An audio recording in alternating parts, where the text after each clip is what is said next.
বীরভূমের এক ছোট্ট গ্রাম চণ্ডীপুর। গ্রামটা শান্ত, চারদিকে সবুজ ধানক্ষেত, তালগাছের সারি, আর দূরে একটা পুরনো পুকুর। সেই পুকুরটার নাম সবাই বলে কালো পুকুর। দিনের বেলায় পুকুরটা সাধারণই লাগে, কিন্তু সূর্য ডুবলেই তার জল যেন কালি হয়ে যায়। গ্রামের লোকজন বলে ওই পুকুরে নাকি এক অভিশপ্ত আত্মা বাস করে। অভিজিৎ শহর থেকে সদ্য গ্রামে এসেছে। তার দাদুর পুরনো বাড়ি সংস্কার করতে এসেছে সে। ছোটবেলা থেকেই সে এসব ভূতের গল্পে বিশ্বাস করত না। তাই যখন গ্রামের চায়ের দোকানে বসে কালো পুকুরের গল্প শুনল, তখন সে হেসে উড়িয়ে দিল। চায়ের দোকানের বৃদ্ধ হরিপদ কাকু বললেন, বাবা, সন্ধ্যের পর ওই পুকুরের ধার মারাস না, অনেকেই গেছে, ফিরে আসেনি ঠিকঠাক। অভিজিৎ মুচকি হেসে বলল, কাকু, এখন আর এসব মানায়, নিশ্চয়ই কারোর ডুবে মারা যাওয়ার ঘটনা নিয়ে গল্প বানানো হয়েছে। কাকু আর কিছু বললেন না, শুধু গভীর চোখে তাকিয়ে রইলেন। সেদিন রাতেই ঘটনাটা ঘটল। দাদুর বাড়িটা বড়, কিন্তু ভীষণ নির্জন, চারপাশে ঝোপঝাড়ার, আর বাড়ির পেছনেই সেই কালো পুকুর। সন্ধে নামতেই বাড়ির ভেতর এক অদ্ভুত ঠান্ডা নেমে এল। বিদ্যুৎ ছিল, তবুও যেন অন্ধকারটা অস্বাভাবিকভাবে ঘন। রাত প্রায় 10:30। অভিজিৎ বই পড়ছিল। হঠাৎ জানলার বাইরে কারোর ফিসফিস আওয়াজ শুনতে পেল।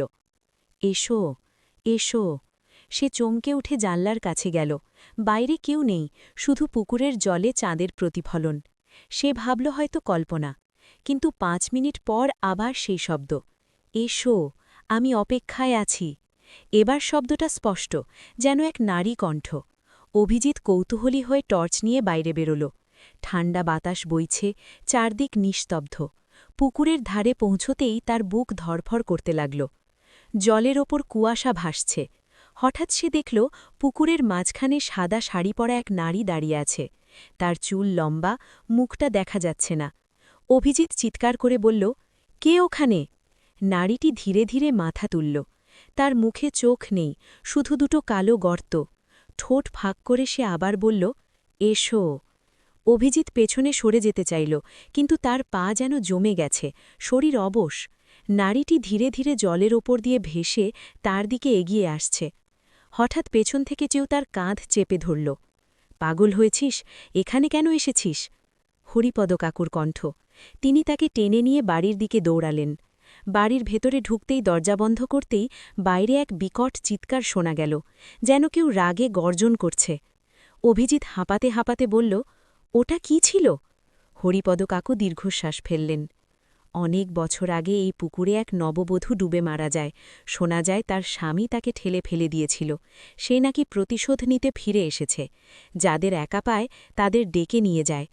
অভিজিৎ সারা রাত ঘুমোতে পারল না, কিন্তু তার মাথায় একটাই প্রশ্ন, সে কি সত্যিই ভূত দেখেছে? পরদিন সকালে সে পুকুরের ধারে গেল। সবকিছু স্বাভাবিক, গ্রামের কয়েকজন বাচ্চা খেলছে। সে ভাবল হয়তো দুঃস্বপ্ন ছিল। কিন্তু সন্ধে নামতেই আবার সেই ঠান্ডা হাওয়া, আর জানলার কাছে কড়া নাড়ার শব্দ। টক, টক, টক। অভিজিৎ সাহস করে জানলা খুলল। কেউ নেই, কিন্তু নিচে তাকাতেই দেখল মাটিতে ভেজা পায়ের ছাপ। সেগুলো সরাসরি পুকুরের দিকে যাচ্ছে। তার বুকের ভেতর কাঁপুনি শুরু হল। সে দরজা বন্ধ করে বসে রইল, কিন্তু ফিসফিস শব্দ এবার বাড়ির ভেতর থেকেই আসছে। তুমি তো এসেছিলে, কেন ফিরে গেলে? ঘরের আলো হঠাৎ নিভে গেল। অন্ধকারে সে অনুভব করল কেউ তার পেছনে দাঁড়িয়ে আছে। ঠান্ডা নিঃশ্বাস তার ঘাড়ে লাগল। ধীরে ধীরে সে ঘুরে দাঁড়াল। সেই একই সাদা শাড়ি, একই কালো চোখের গর্ত, কিন্তু এবার মুখে এক বিকৃত হাসি। নারীটি হাত বাড়িয়ে দিল। এবার এসো। অভিজিৎ চিৎকার করল, কিন্তু গলা দিয়ে শব্দ বেরোল না। তার পা মাটি ছেড়ে উপরে উঠছে, যেন অদৃশ্য শক্তি তাকে টেনে নিয়ে যাচ্ছে। হঠাৎ বাইরে শঙ্খধ্বনি আর মন্ত্রোচ্চারণ শোনা গেল। হরিপদ কাকু কয়েকজন গ্রামবাসীকে নিয়ে এসেছে। তারা গঙ্গাজল ছিটাতে শুরু করল। এক তীব্র আর্তনাদে ঘর কেঁপে উঠল। নারীটি ধোঁয়ার মতো মিলিয়ে গেল। অভিজিৎ মাটিতে পড়ে অজ্ঞান হয়ে গেল। পরদিন ভোরে তার জ্ঞান ফিরল। হরিপদ কাকু বললেন, আজই এই বাড়ি ছেড়ে চলে যা। সবাইকে ডাকে না, কিন্তু যাকে পছন্দ করে তাকে ছাড়ে না। অভিজিৎ এক মুহূর্ত দেরি না করে শহরে ফিরে গেল। কিন্তু গল্প এখানেই শেষ নয়।